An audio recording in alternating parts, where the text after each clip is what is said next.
भगवंताचे सौम्य रूप पाहून अर्जुन भगवंताला काय म्हणाला ते या श्लोकात आपण पाहणार आहोत.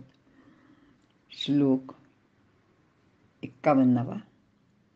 अर्जुन उवाच दृष्ट्वेदं मानुषं रूपं तव सौम्यै च नातन इदानीमस्मि संवृत्तः सचेताः प्रकृतिं गतः.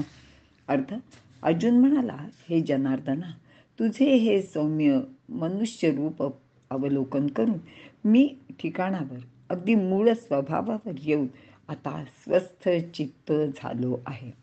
विवरण: अर्जुनाने भगवंताचे सौम्य मानवी रूप पाहिले, म्हणजेच भावात पुन्हा कृष्ण रूपात भगवंत पुन्हा कृष्ण रूपात अर्जुनासमोर उभे राहिले होते. ते नित्याचे व परिचयाचे रूप पाहून अर्जुनाला खूपच समाधान झाले.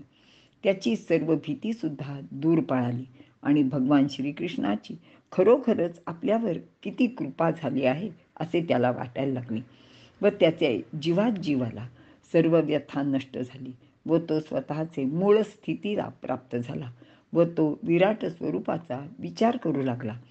तेव्हा त्याचे लक्षात आले की खरोखरच या भगवंताची म्हणजे श्रीकृष्णाची योग्यता खूपच मोठी आहे.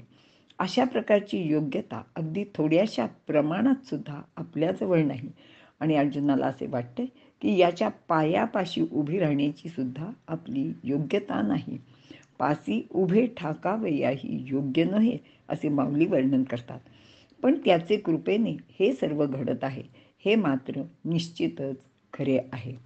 यानंतर भगवंत अर्जुनाला काय म्हणतात ते आपण पुढील 52, 53 आणि 54 अशा 3 श्लोकात एकत्रपणे बघणार आहोत.